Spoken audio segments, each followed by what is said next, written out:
Yeah, I used to hate speaking properly as a black guy. It all started when, I was going to, I want to say either fourth, fifth, or middle school. Fourth or fifth or middle schools. Um, for me, the thing was is that as a proper speaking black man, as an adult, is a beautiful thing.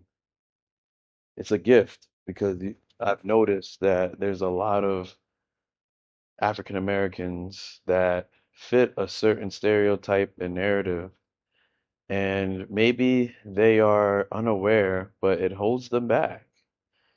And for me, it's like an advantage. I'm so used to being the only black person in the room that when I see another black person, I get all excited. I'm like, yay, right? The little kid in me is just like, yay, another black person. But with that being said, as a kid, when I was around other black people, typically they wouldn't be like me. Now, I've said this in another video that both of my parents came up in rough environments and they grew up around black people. They didn't get to see white people until they got a little bit older in their lives. But for me, in the way that I was brought up, I was around white people like majority of my schooling and just being in the suburbs, living in the suburbs. It was less black people, more white people. So to really ask them, like, what is a Uncle Tom? Or, or why does the black people make fun of my voice? Or, you know, or just like, why is there a disconnect? Even though as a child, I really couldn't articulate those thoughts and feelings, but I could definitely say that my parents didn't know how to help me, nor did they try to even understand. Like it wasn't even a thought to them. And I wonder, like, if they even thought, like, oh, I want to keep my son around black people because I want my son to still be a part of the culture. Or were they just thinking like I want my son to have a better life than I did? Because in some aspects, yes, education was better. Um, I didn't have to worry about when my next meal was coming. I didn't have to worry about somebody like necessarily breaking into my house or anything in that nature. I had a pretty stable upbringing, but luckily I knew my mother's side of the family, and there wasn't a lot of them that had the lifestyle that I had. So I'm like so and because they didn't have the same lifestyle as me, I had to get comfortable with their lifestyles. And by doing that, it helped me kind of mingle with black people that were like them and not like me. Like it's more like an indirect. It wasn't like purposeful, if that makes sense. Like I really don't think that they thought like, well, we have to have him interact with your family or our family so that he can get some type of culture. It was just that's what it was.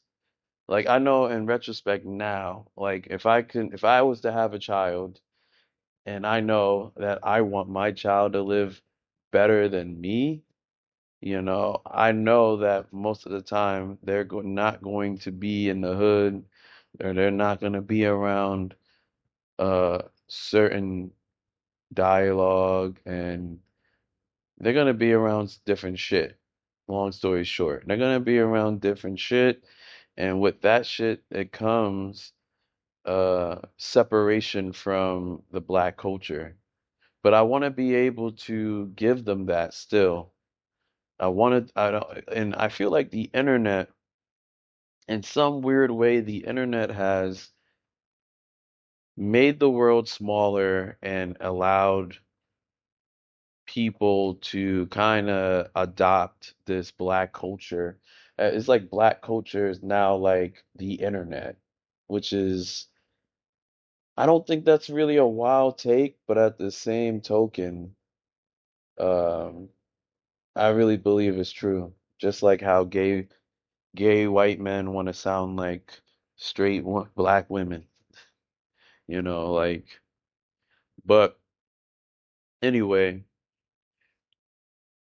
for me, right, this voice, this voice that I learned to love, right, separated me from people.